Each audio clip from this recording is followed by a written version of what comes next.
O Senhor esteja convosco. Ele está no meio de nós. Proclamação do Evangelho de Jesus Cristo segundo João. Glória a vós, Senhor.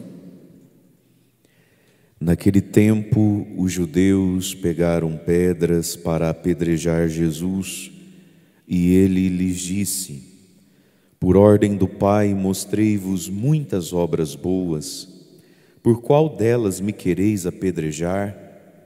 Os judeus responderam: Não queremos te apedrejar por causa das obras boas, mas por causa de blasfêmia, porque sendo apenas um homem, tu te fazes Deus. Jesus disse: Mas acaso não está escrito na vossa lei: Eu disse, vós sois deuses? Ora, ninguém pode anular a Escritura, se a lei chama deuses as pessoas às quais se dirigiu a palavra de Deus. Por que então me acusais de blasfêmia, quando eu digo que sou o Filho de Deus, eu a quem o Pai consagrou e enviou ao mundo? Se não faço as obras do meu Pai, não acrediteis em mim.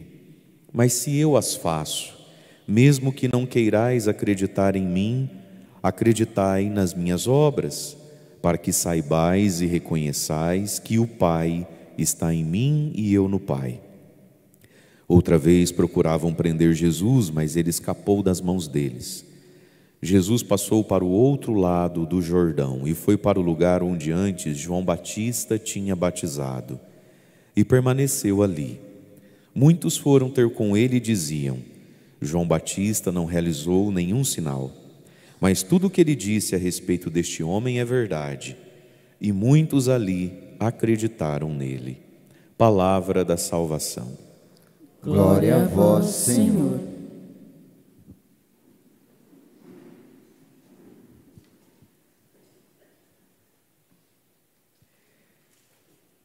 Irmãos e irmãs, a palavra de Deus hoje tem como pano de fundo, a partir do profeta Jeremias, que nós ouvimos a primeira leitura, e todos os profetas são uma prefiguração daquilo que Jesus iria viver, e todo o Antigo Testamento só faz sentido à luz da pessoa de Jesus. Então a gente relê o Antigo Testamento depois de ler o Novo. Tem como pano de fundo a questão da perseguição, do se sentir, e às vezes estar mesmo, sendo perseguido pelos outros. Nós ouvimos aqui no Evangelho, pegaram em pedras para apedrejar Jesus, mas ele conseguiu escapar da mão desses homens. E a primeira leitura, o profeta Jeremias vai dizer: Senhor, Jeremias capítulo 20, versículo 10, eu ouvi as injúrias de tantos homens, eu os vi espalhando medo ao meu redor. É assim que Jeremias se sente, injuriado e com medo de quem o olha. Jeremias é um homem santo. Muitas vezes a gente se sente injuriado e perseguido, mas também vamos combinar, A gente fala mais do que deve, faz o que não deve, e depois, todo mundo está me injuriando. Mas seja como for, porque a misericórdia de Deus é grande, essa palavra hoje é para todos os que se sentem injuriados e amedrontados com o olhar, ou até mesmo com o poder que as pessoas têm sobre nós, de nos acusar, de nos fazer mal, seja como for. E aí então ele se sente, Jeremias aqui, e Jeremias é um homem um tanto quanto melancólico, então ele tem umas manias de perseguição também. Olha o que ele vai dizer: todos os amigos observavam as minhas falhas. É um exagero, você não acha? Todos é muita gente, É porque ninguém gosta de mim. Ô louco, que isso? Ninguém Adolescente aqui tem disso, Ai mãe, todo mundo vai no rodeio em Brasilândia, quarta-feira, debaixo de chuva. Só eu que não posso. Olha os exageros. Todo mundo vai em Brasilândia? Mentira, não é que todo mundo vai em Brasilândia. E também não é só você que não pode. Mas quando a gente está ferido, quando a gente está magoado, ou quando a gente fez uma besteira muito grande, ou quando a gente às vezes ficou sabendo que alguém não gosta da gente, a nossa cabeça viaja, Ela vai longe. Todos os amigos observam as minhas falhas. É um exagero isso aqui, mas sim, ele é um homem visado, ele é um homem olhado, ele é um homem que está sendo comparado, com os outros, e não é gostoso estar nessa situação. E aí ele diz: o que ele sente que as pessoas falam dele. Talvez ele cometa um engano, um erro, e nós poderemos apanhá-lo e desforrar dele. É assim que ele sente: todo mundo me olha, ninguém para me ajudar, mas todo mundo esperando que eu cometa um erro. E o que a gente tem que fazer, meus irmãos, quando a gente se sente assim na vida? Jeremias é um homem santo, foi perseguido porque santo, foi odiado porque santo, e a santidade ela incomoda. Mas talvez tenha quem se sinta perseguido e odiado hoje, não pela santidade que vive, mas pelos pecados que cometeu. Versículo 11, para todo mundo serve essa palavra então. Mas o Senhor Deus está ao meu lado como um forte guerreiro. Deus é a nossa proteção, Deus é o nosso advogado, Deus é o nosso forte guerreiro, né? E aí então ele vai dizer, versículo 12: ó Senhor dos exércitos, que provas o homem justo e vês o sentimento do coração, eu te declarei a minha causa. E aqui está, meus irmãos, a gente vai diante de Deus, e às vezes a gente vai diante de Deus com tantos ódios, com tantas mágoas. A gente vai diante de Deus contar a nossa história triste e dizer: Senhor, ninguém me ama, ninguém me entende, eu me sinto assim ou assado, onde já se viu fulano, fulana, vive na igreja, como diz o outro, né? Vive na igreja, e me falar aquilo, me fazer aquilo. Olha o que o profeta, no momento que ele está mais precisando de Deus, olha o que ele não esquece. Porque Deus é misericordioso com todos nós, meus irmãos, mas Deus não nos quer iludidos de nós mesmos. Deus não se agrada desse vitimismo, onde tudo é culpa do outro. Ó Senhor dos exércitos, que provas o homem justo e vês os sentimentos do coração, eu te declaro a minha causa. Ou seja, ele vai diante de Deus, mas ele vai pianinho, ele vai na humildade, porque Deus prova o justo e Deus conhece o coração. Mas olha a sabedoria desse homem. Ele está diante de Deus pedindo: Senhor, olha para dentro do meu coração, né? Talvez eu não seja tão bom quanto eu acho que sou, talvez eu não sou tão vítima como eu falo por aí. Olha e provas o meu coração, né? Mas olha que palavra linda, o final do versículo 12: eu te declarei a minha causa. Essa palavra causa a gente usa até hoje para os perrengues da vida, né? Ah, padre, estou rezando para São José porque eu estou com uma causa na justiça. Causa é aquilo que a gente entende que é nosso direito. Causa é aquilo que a gente entende que pode vir a nos prejudicar muito. O que Jeremias está dizendo? Senhor, eu declarei a Ti a minha causa. Pôr as nossas causas, os nossos dramas nas mãos de Deus e em Deus. Cantai ao Senhor, diz o versículo 13. Louvai o Senhor, pois Ele salvou a vida de um pobre homem das mãos dos maus. E aqui tem algo que a gente precisa saber na nossa vida, meus irmãos. Ele salvou a vida de um pobre homem das mãos dos maus. Jeremias não consegue mudar duas coisas aqui. Ele não consegue mudar sua pobreza, sua fraqueza, seu limite, e ele não consegue mudar a maldade dos outros. Você e eu também não podemos mudar a nossa pobreza moral, espiritual. A pobreza de alguns é o álcool, a pobreza de outros é a droga, a pobreza de um outro é o baralho, a pobreza de um outro é uma mágoa, é um ódio que desintegrou a vida e a história dele. A pobreza do outro é o sexo, a pobreza do outro, sei lá. A gente não consegue mudar a nossa pobreza, não tem jeito isso aí. Outra coisa que a gente não consegue mudar, a maldade dos outros. A gente não consegue mudar Satanás e os demônios dele, eles vão nos tentar enquanto a gente estiver vivo. A gente não consegue mudar a ignorância do outro, a gente não consegue mudar essas coisas. Mas o que a gente pode então? Consagrar a nossa pobreza a Deus. Cantai ao Senhor Deus, louvai ao Senhor Deus, pois Ele, Deus, salvou a vida do pobre da mão do mal. E aqui está, meus irmãos, Muitas coisas a gente não consegue, nem é possível, né? Entrar na máquina do tempo e voltar lá na nossa infância e escrever outra história. A gente não pode entrar na máquina do tempo e voltar 1 minuto antes daquela palavra desgraçada que a gente falou, que desgraçou com tudo. A gente não pode voltar no passado e mudar pessoas, nem a gente mesmo. Mas a gente pode consagrar a nossa vida a Deus para vir a ser a glória de Deus e um testemunho para Deus. É isso que Jeremias pode fazer, é isso que você pode fazer, é isso que eu posso fazer. Eu não posso mudar nada na minha vida. A única coisa que eu posso é consagrar, entregar a minha vida a Jesus Cristo, para poder dizer depois então: meu povo, gente boa, cantem, louvem e cantem comigo, pois Deus me salvou. Eu, esse pobre, eu sou pobre diante da cachaça, eu sou pobre diante da droga, eu sou pobre diante do sexo, eu sou pobre diante do jogo, eu sou pobre diante dos meus afetos desordenados, eu sou pobre diante da infância, da família que tive.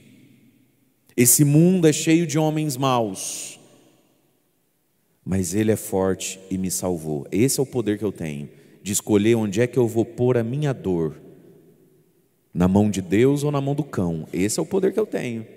Consagrar a minha vida, consagrar a minha história e deixar ela ser transformada por Jesus Cristo, ou entregar a minha vida e a minha história à minha dor e deixar a minha vida ir ladeira abaixo, até que um dia termina no quinto dos infernos. Esse é o poder que eu tenho. Fala para quem está do seu lado: esse poder você tem. Onde é que você põe tua vida? Na mão de quem você está entregando sua vida? Ah, porque eu sou pobre. Ah, porque eu sou fraco. O profeta Jeremias também era e virou santo, está no céu. Amém? Então a questão não sou eu, a questão não é se o mundo é bom ou se o mundo é ruim. A questão não é se a minha mãe é gente boa ou é louca. A questão não é se meu pai é um homem bom ou um homem depravado. A questão não é se esse mundo está fácil ou se esse mundo está difícil. Essa não é a questão. Até porque essas questões, meus irmãos, sempre existiram. E elas sempre estiveram ao redor de quem foi muito feliz e santo, e as mesmas questões sempre estiveram ao redor de quem foi muito triste e pecador. A questão é: a quem eu dou a minha vida? Esse poder eu tenho.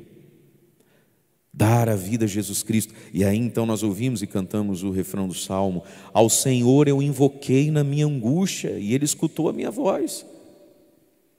É o rei Davi aqui dizendo isso, possivelmente em tantas situações e perrengues que Davi passou, a perseguição, né, de Saul e tantas coisas, as guerras, os pecados do rei Davi.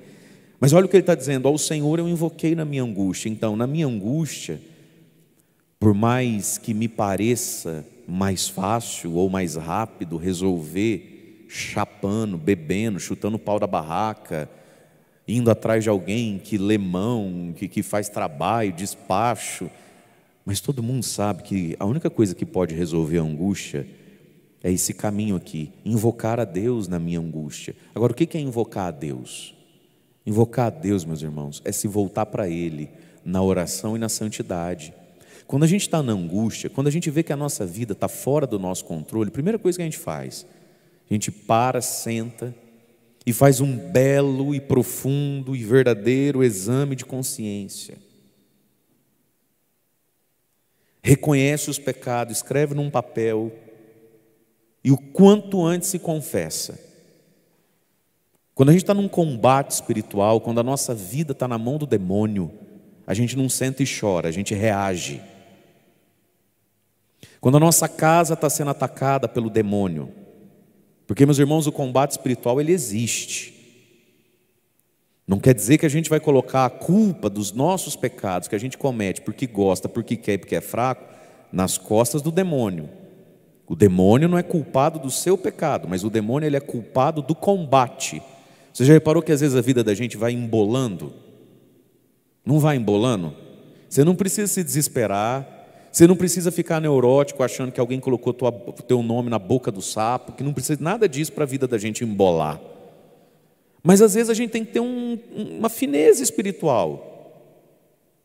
Parece que quando a gente está chegando perto de mudar, perto de ser de Deus, parece que uma corda puxa o nosso pé.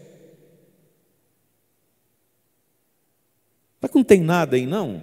Padre, toda quaresma é isso. Por que toda quaresma é isso?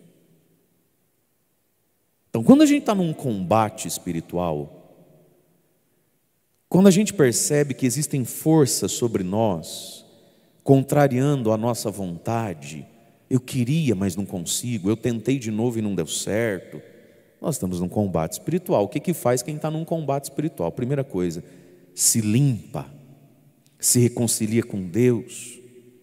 Padre, que eu estou passando umas situações aí, quando eu resolver umas coisas aí eu volto para a igreja. Não, você volta para a igreja que daí você resolve as coisas. É porque eu estou passando uns problemas. Ele falou assim, padre, que ele está meio afastado, que ele está assim, ele não anda bem. Quando isso passar, aí ele vai procurar o Senhor para confessar e vir na missa. É o contrário. É o contrário. A gente não resolve para vir para Deus, a gente vem para Deus e aí Ele resolve. Invocar a Deus, primeiro então, se voltar para Ele, reconciliar o coração com Ele, como o filho pródigo. Lembra do filho pródigo lá no chiqueiro?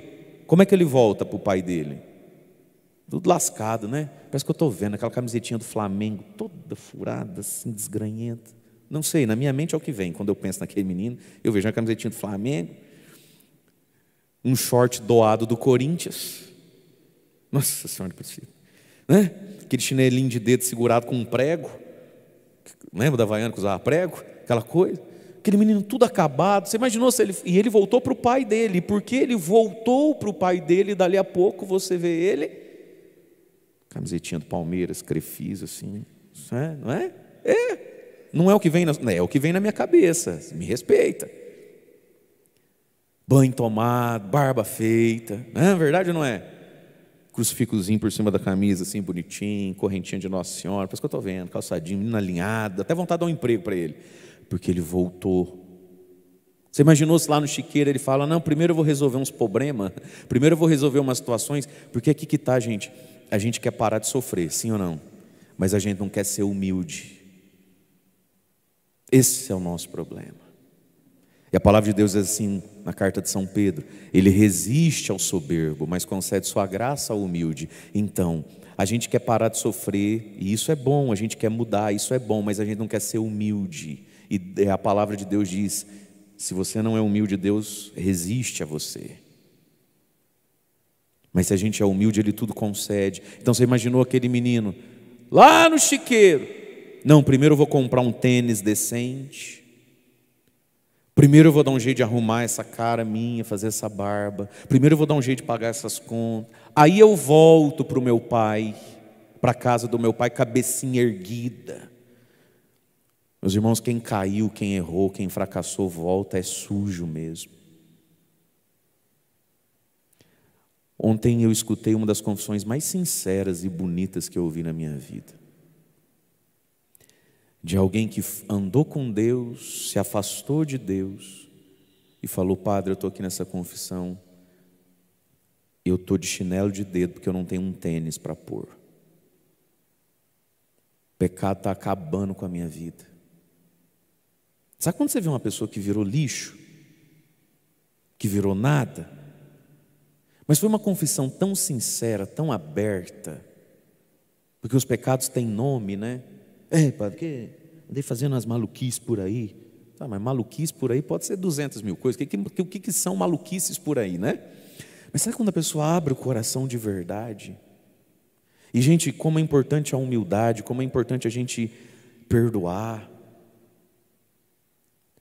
E foi bom que onde eu estava atendendo confissão era meio que um cubículozinho assim, sabe? Ninguém vê mesmo, nem de longe assim. E escutar aquela confissão. E daí poder rezar junto e fazer essas orações de renúncia, de renunciar, essas orações de perdoar, essas orações de pedir o batismo no Espírito Santo. E você vê a pessoa chorar assim, que grudava na ponta da barba e ficava caindo assim, ó. E você vê a pessoa erguer a cabeça. Por quê? Porque veio de chinelo de dedo. A gente quer mudar, a gente quer parar de sofrer, mas a gente não consegue ser humilde. Então, ao Senhor eu invoquei na minha angústia, Ele escutou a minha voz. Primeira coisa, se reconciliar com Deus.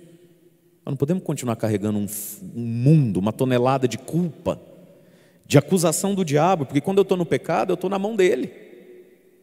E Deus perdoa de graça. Qual que é o preço do perdão? O arrependimento, a dor, o querer ser outro. Pronto, está perdoado. Está pago. Como é que a gente invoca o Senhor? Se reconciliando com Ele, aí sim, rezando. Minha gente, se não agarrar num terço, se não fizer as novenas, se não sacrificar um pouco, se não fizer propósito, se não vir para a missa, aí também não dá, né, Fê? Então, invocar a Deus na angústia. E é uma grande tentação, gente, a gente querer sair da angústia por caminhos fáceis, por atalhos, arrumando culpados, apostando em coisas loucas. Não, a gente aposta em Deus, a gente o invoca, mas isso significa se relacionar com Ele. Deus é Pai. Você já reparou que quando a gente escuta o Evangelho, quando a gente lê a Bíblia, Jesus nunca falou de Deus usando a palavra Deus? Já reparou isso? Jesus sempre fala de Deus falando Pai, o Pai do céu, o Pai do céu, o Pai, o Pai, o Pai. Deus é Pai. Ele é uma pessoa. Então a gente se relaciona com essa pessoa. E talvez o nosso pai da terra na hora da angústia não estava lá. Talvez a nossa história tem tantas histórias com o nosso pai. Mas Deus é o verdadeiro, o primeiro, o eterno Pai de todos nós. Até do menino do chiqueiro. Até do menino sem tênis para usar. Mas a gente o invoca na angústia. A angústia é um lugar da gente conhecer a Deus e a gente mesmo. De todo mal Deus tira um bem, né? E aí então ele vai dizer quem é Deus. O rei Davi aqui, que é como que uma expressão do que Jeremias vivia, que é aquilo que Jesus nos ensinou sobre quem é Deus Pai. Eu vos amo, ó Senhor, sois minha força, minha rocha, meu refúgio e salvador. Minha força, para quem se sente fraco, minha rocha. Por que os salmos falam tanto de Deus como rocha? Minha rocha. Eu confesso para vocês que por muito tempo eu não entendi direito esse negócio. Porque rocha é um negócio ruim, difícil de destruir. Não é. O povo andou muito tempo no deserto. E a rocha servia para proteger das tempestades de areia. Você está andando no deserto, vem aquela tempestade de areia. Você pode te cegar, pode te levar, pode te empurrar, né? Pode te soterrar. Então a melhor coisa do mundo, o maior alívio era estar sempre em encontrar uma rocha maior que você. Por isso que os salmos sempre vão dizer, a rocha mais alta do que eu. Por quê? Porque eu encosto na rocha, a tempestade de areia, e eu fico aqui, ó,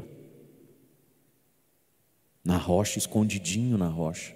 Fala para quem está do seu lado, não vai para longe da rocha não. Fala, é da rocha, não é do rocha. Rocha vai saber quem é o rocha. Não vai para longe da rocha. Semana eu vi um videozinho de um sujeito que foi filmar algum desses lugares que tem neve, que eu não sei o que o povo vê de ir lá. Aí o cara estava no pé de uma montanha meio de longe, assim, aquelas montanhas imensas, e em cima parecia aqueles chapéuzinho de neve, assim, né? Era o verão deles, vai vendo a cena. E aí que desprega lá uma placa dessa e começa a vir aquela avalanche. E vai subindo, né? Aquela nuvem de gelo.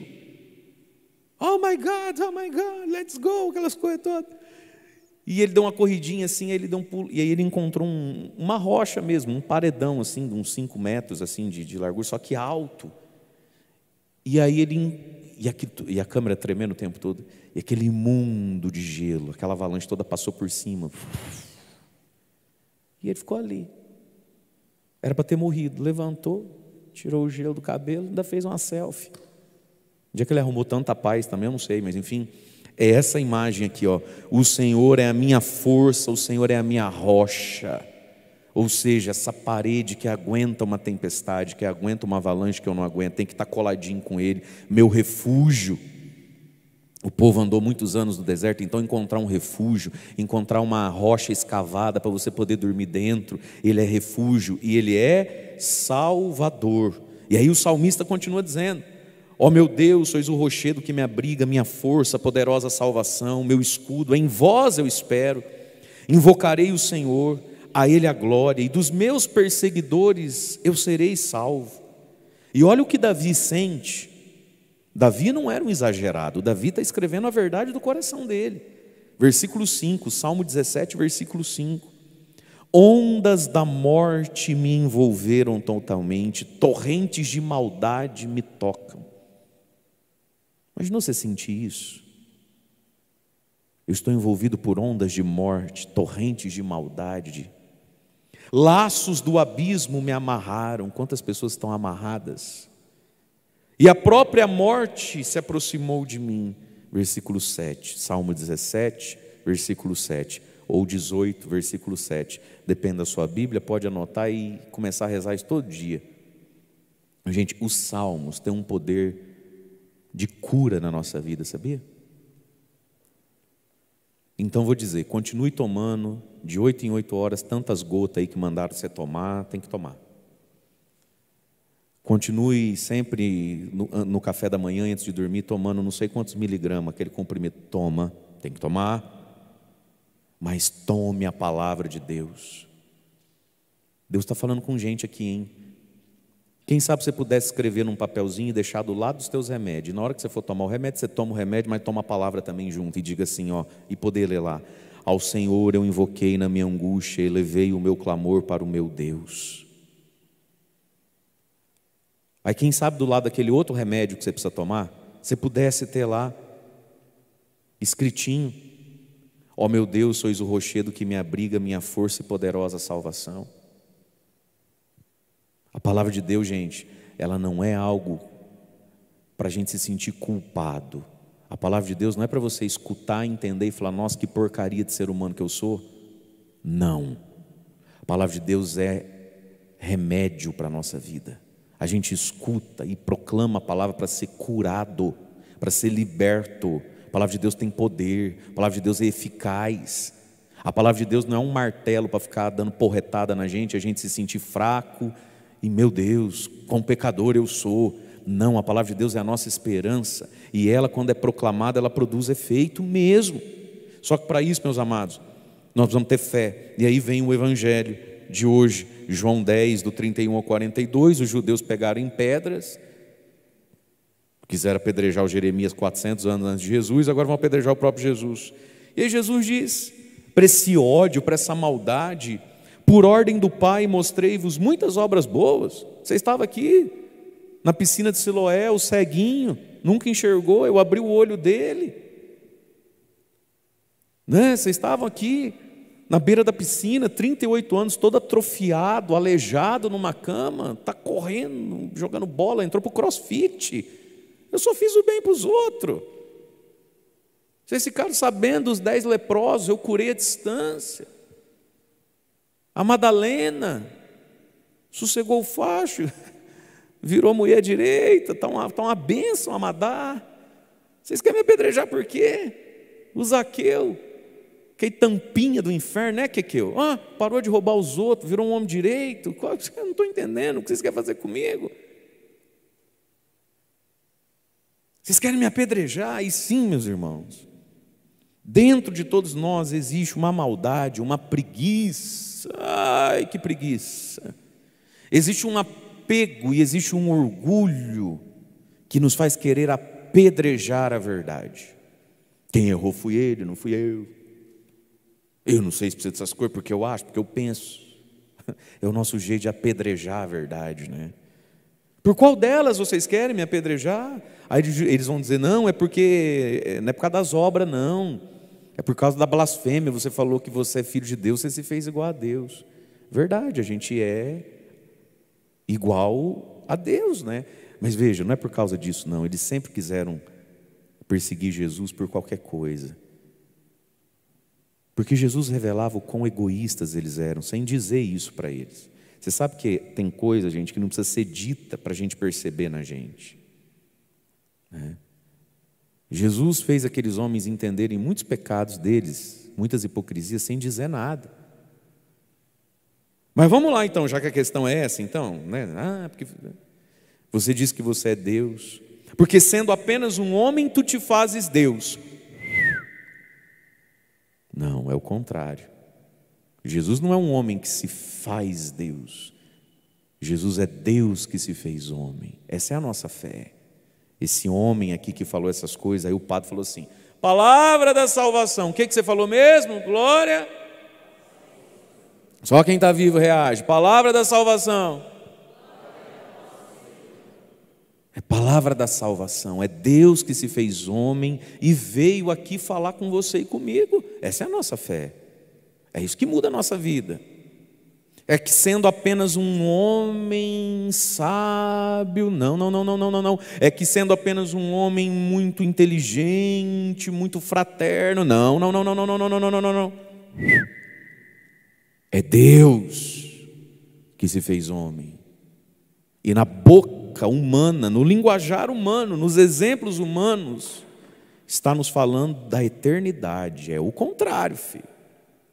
Mas aí Jesus vai dizer uma coisa para escapar da conversa, mas que é uma verdade sobre a nossa dignidade. Diz assim, Jesus diz: uai, versículo 34, não está escrito aí? Uai, acaso não está escrito na vossa lei, lá no Antigo Testamento? E está escrito. Eu disse, Deus dizendo, né? Vós sois deuses, deuses com dezinho minúsculo, presta atenção nisso aqui. Ora, ninguém pode anular a Escritura, se a lei chama deuses, com D minúsculo, as pessoas às quais se dirigiu a palavra de Deus, então, qual é o problema de eu dizer que eu sou filho de Deus? Vamos voltar aqui, um pequeno parênteses. Meu irmão, minha irmã, nós somos deuses, com D minúsculo. Por quê? Porque olha o que Jesus está ensinando, só existe um Deus. Mas quando ele dirige, quando ele se digna dirigir a palavra dele, a atenção dele para uma criatura dele, e ele não fez isso nem para as vacas, nem para os boi, nem para os cachorros, nem para os peixes, nem para o passarinho, ele fez isso pelo ser humano. O salmista então diz àqueles aos quais Deus se dirige: vós sois deuses, ou seja, olha a nossa dignidade, olha o nosso tamanho. Meu Deus do céu, o Deus do céu se dignou, se dignou falar comigo, que sou um comedor de feijão,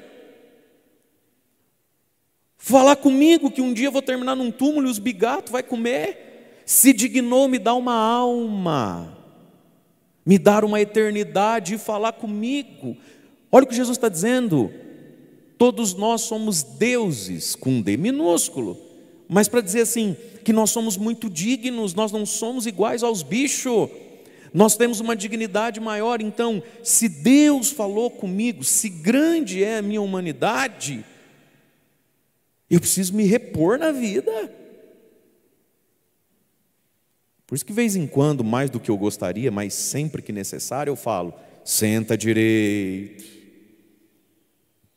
Nós estamos aqui, o céu está falando conosco, senta direito, sabe? Dá uma ajeitada. O presidente chegou, é o dono da empresa, esse aí é o teu patrão, você nem conhecia ele, fica de pé. Não é assim que a gente faz com o ser humano? É o Papa, você bota, murcha a barriga, estufa o peito. Não é assim que a gente faz? Chegou alguém importante, não é? É um barato, né, gente? Como a gente tem, e é importante a gente ter esse referencial, né? Eu estava no aeroporto, voltando de Belo Horizonte. Ai, Jesus amado. Tinha 4 mulheres, mas elas falavam meio alto, e elas estavam falando tão mal de uma que não estava ali. Eu não sei cunhada de quem que é. Geralmente é assim, elas estão falando de alguma cunhada. E elas falavam aquela roda, tal, e eu precisava de uma informação ali, então eu fui passar por elas. Gente, não deu tempo nem de eu falar assim, porque eu precisava pedir licença para elas, tinha muita gente, não deu tempo nem de eu falar assim, com licença, eu só queria passar mesmo. Elas estavam numa rodinha assim. Aí uma me viu, e eu estava indo, mas eu estava indo de boa mesmo, assim, né? Uma viu, eu só vi que ela falou assim para as outras: um padre. Cada um pegou seu celular, foi olhando, falei: com licença, você. Pois não, padre, sua bênção. Estava de batina, né? Falei: filha da mãe, que o teu anjo da guarda leve para essa coisa. Não leva não, que vai. Vocês nunca mais almoçam junto. Fala para quem está do seu lado: se componha. É Deus falando com você. Se componha. Um padre. Se componha. Vós sois deuses. Gente, Deus fala com a gente, se componha, bota, sabe, a postura. E não é só a postura física, é a postura da alma. É um despertar de dentro para fora. Deus está falando com você. Bora, Bill. Acorda, filho. Se componha. E aí ele continua então dizendo para eles, né? Versículo 37. Se não faço as obras do Pai, não precisa acreditar em mim. Mas se eu as faço, mesmo que não queirais acreditar. Olha como Jesus é bonzinho. Ele é um amor de pessoa mesmo. Mas se eu faço as obras do Pai, mesmo que não queirais acreditar em mim.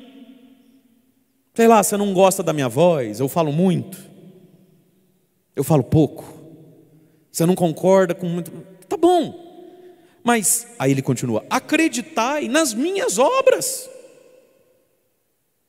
Olha como Deus é bom com você e comigo. Primeiro caminho, e devia ser o suficiente para a gente se voltar para Deus, para a gente dar o braço a torcer na vida, para alguém, para alguma verdade. O ouvido, aqui ó, só a orelha devia ser suficiente.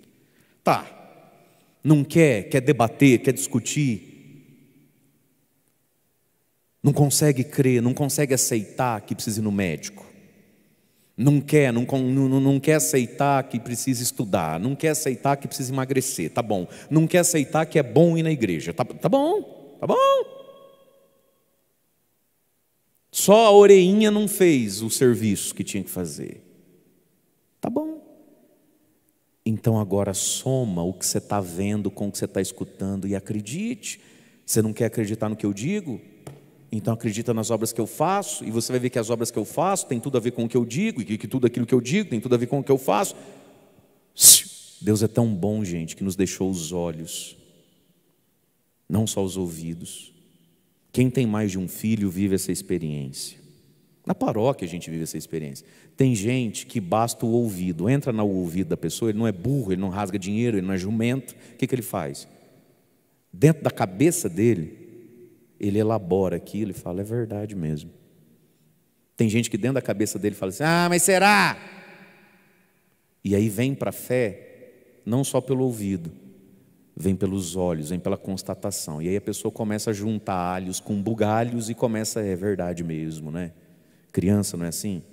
Não põe a mão, filho, vai dar choque. Criança não é assim? Não pode, onde você vai, vem cá, você pega, né, tira, que ele vai colocar a mãozinha na tomada, vai doer. Não pode, não pode. Machuca, vem cá, bota aqui, brinca aqui com o carrinho. Senhora. Vem cá, não pode, mamãe já falou, o pai está avisando. Dói, fala, dói, não pode, bota aqui. Precisa juntar, né, as obras. Você não acredita no que eu falo? Acredita na obra, então vai.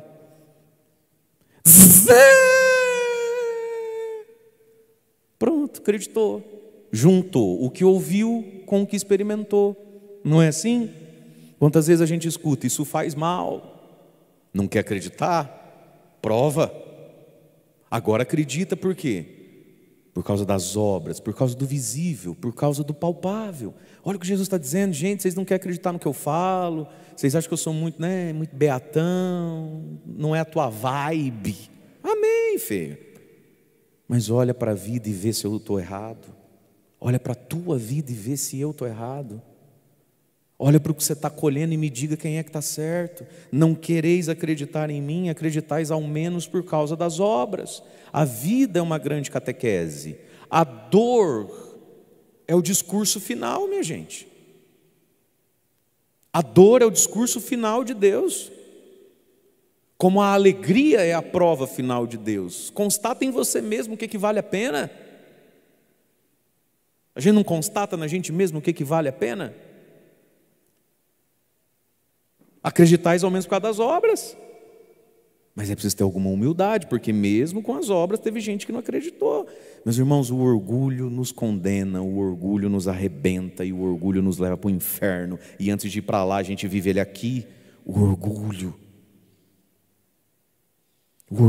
de não aceitar A própria história, o próprio passado, a própria vida. O orgulho de não aceitar que daqui para frente tem que ser assim para ser feliz. Ah, mas eu queria que fosse assado, mas é assim. Soma o que você está ouvindo com o que você está vendo. Para que acrediteis e saibais e reconheçais que o Pai está em mim e eu estou no Pai. Aí eles quiseram apedrejar Jesus de novo. Olha só que povo sem remédio. Quiseram apedrejar Jesus de novo. O que Jesus fez? Foi para o outro lado do Rio Jordão. No Rio Jordão tinha o batismo, lembra? Ele atravessou essa água e foi para o outro lado do Rio Jordão. E aí, teve quem não quis apedrejar Jesus. Olha que lindo. Teve gente que falou assim: eu vou apedrejar ele não, eu vou seguir. E foram atrás de Jesus e atravessaram para o outro lado do Jordão. E lá do outro lado do Jordão, que é essa imagem do sacramento do batismo e do sacramento da confissão. Ó, diante da verdade eu posso pegar uma pedra e falar: nossa, que coisa demorada, que coisa chata, não preciso ficar ouvindo essas coisas. Ou eu posso atravessar esse arrependimento. Eu posso atravessar a água do Jordão, a vida nova. E lá do outro lado do Jordão, não antes dele, do outro lado, tem que atravessar. Tem que parar de perguntar se a Tati, a Pati, a Nath, a Rafa também vão. Numa dessas elas querem ficar com a pedra na mão. Do outro lado do Jordão, diz a palavra, muitos foram para lá. Não todos, mas muitos foram. E às vezes quem você mais gostaria que fosse com você não vai com você, você vai sozinho. Mas você tem duas pernas, você não nasceu grudado com ninguém, você vai sozinho, vai você e Deus. Foi para o outro lado do Jordão. E aí o que eles diziam? Rapaz, o João Batista não fez milagres nenhum, nada assim, né? Mas tudo que ele falou a respeito desse Jesus é verdade mesmo.